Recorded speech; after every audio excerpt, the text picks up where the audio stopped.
Guten Tag. There's a video I've been meaning to make for a while, and it seems that multiple divergent threads of my life are all kind of converging on this idea and this notion, so why not talk about it?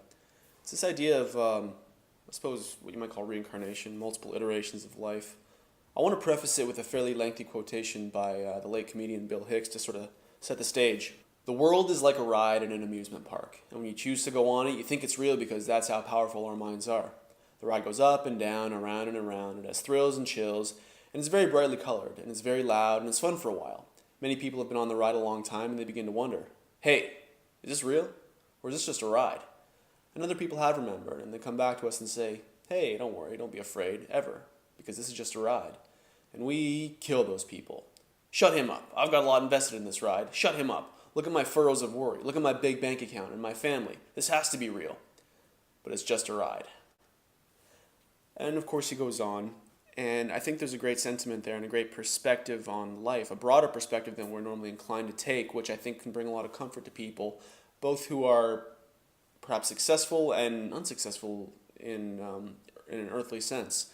And I think this is demonstrably true, this quotation, but we have to accept a couple premises, two premises specifically, which I think are in fact self-evident. The first premise we have to accept is that our life is a series of games, social interactions, social exchanges, games in a Piagetian sense, and a lot of this is distilled from the lectures of Dr. Jordan Peterson and his analysis and deconstruction of Piaget, Jung, and other psychologists and writers and philosophers.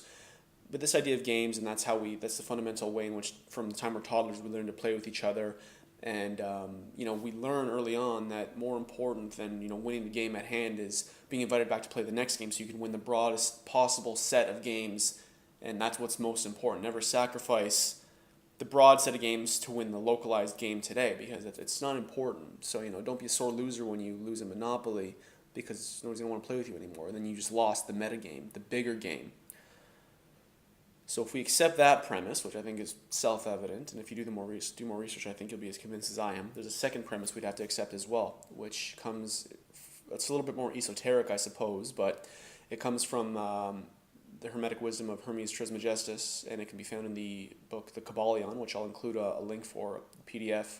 It's about a 4 or 5 hour read. I would recommend you get through it.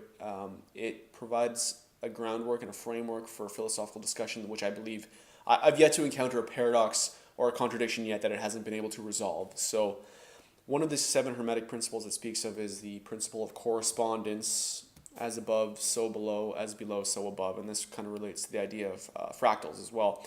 And the basic idea is that if you know the formula behind something, you can scale it up to infinity or down to infinity. I don't need to know my times tables and have them memorized because I know how to multiply.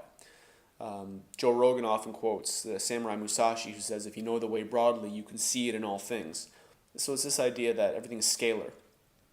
And if we take that idea and we juxtapose it against the previous idea of the games we all play, and that life is a series of iterations of various games, we could make the assumption, which I think I do make and I think is true, that this iteration is a game, this life we're living now is a game that our essential self is playing, our soul is playing. And that might be a bit of a leap for some people, and it's certainly perhaps a controversial idea to some, although it's certainly not an unknown idea. The idea of life beyond life is, whether it's heaven or reincarnation, has been around since I think we've been around. But I think it's provable to the extent that you accept those two premises, which I've already delineated.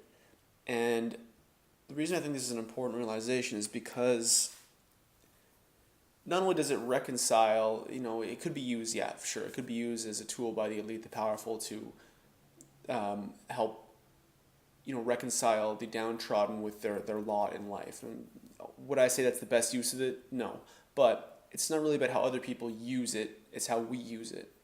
So if somebody wants to use it to justify their position in life and their negative actions, that's on them. Don't let somebody else's shitty actions reflect upon the way you interpret the world around you.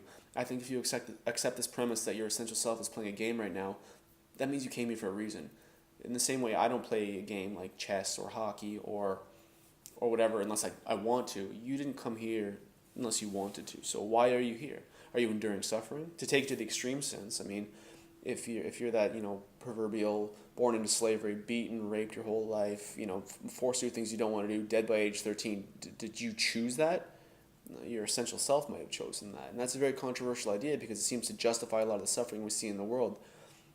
But I think there's a way in which you can reconcile that paradox. Unfortunately, we very often lack the perspective to see from above and have a greater sense of what's going on. But I think very often, in order to educate ourselves, in order to learn something, we play very difficult games and we accept loss as a possibility. And that's what our souls, our spirits are doing. And then, of course, there's the other side of it where whatever you want to call it, evil or negativity or low vibration, if you come to a place to bring up the vibration, it's necessarily going to bring you down as well. Jesus redeemed everybody when he came back, but he suffered for it. And if you're going to bring up the world around you, you got to expect the world around you is going to bring you down to an extent. And that would be the suffering that you're going to experience. So to all of my brothers and sisters who come here and suffer horribly in, victims of what you might call evil, thank you. You were doing the work you've chosen to do, and I'm sure in previous iterations, I hope to have taken up that cause as well and tried to lessen the suffering. And while my existence now is thus far, knock on wood, a bit cushier than rampant suffering, I hope if that suffering raises its head in my life, in my current iteration now, that I have the poise and grace to accept that suffering, and ultimately transcend it. I think this is a really powerful idea, this idea of a meta life. And, in the same way Peterson talks about the meta game we're playing, win the meta game, not the game itself, because the meta game is made up of all the games you play. Win the meta life, advance in the meta life. What are you going to make? It's not what are you going to be when you grow up in your life. It's like, what are you going to be in your meta life? How high will you rise towards an infinite vibration, right? And, perhaps, we can apply this Sisyphean idea of you rise and rise and rise towards infinite level of vibration to what? To be in the process over again? Maybe. But, enjoy the process. I mean, everything is cyclical. We know this on some level, whether it's a storm or, shitty behavior or menstrual cycle or the moon or, the galaxies spinning around the center of the universe. Everything's cyclical. So you have to expect that, our meta life will occur over and over again. And if we apply the principle of correspondence, if this life is just one iteration in the meta life is but one iteration of the meta life. Is there comfort or discomfort to be taken from that idea? I take comfort, but that's always the choice you make in the moment. There's a couple more quotations I just want to quickly share, which I don't think I would offer as any more further tangible proof, but just very poetic expressions of this idea. The first quotation comes from the first book of Stephen King's Dark Tower series, The Gunslinger, when the eponymous gunslinger, Roland, sacrifices the young boy Jake in order to keep in his pursuit of Randall Flagg after they've developed a bit of a paternal relationship. And Jake, as he's falling in this black abyss, yells out, "Go then, there are other worlds than these." And it's such a beautiful sentiment because Jake realizes, within the context of the book series, there's the fictional world of Stephen King's mind, and then there's, spoilers by the way, and then the real world, and they kind of exist in parallel. But I think that sentiment also applies scalar up and down as well as parallel universes, because conceptually I think if you can have parallel universes, you can have scalar parallel universes. In the same way you would have atom, human, galaxy in one universe, the parallel universes are the same thing. So I think it's scalar and corresponding and parallel in all various dimensions. It's mind-boggling. It's that multiverse idea, I suppose. And then the last quotation I want to share real quick, of course, from Gladiator, Russell Crowe. "My name is Maximus Decimus Meridius, commander of the armies of the North, general of the Felix legions, loyal servant to the true emperor Marcus Aurelius, father to a murdered son, husband to a murdered wife, and I will have my vengeance in this life or the next."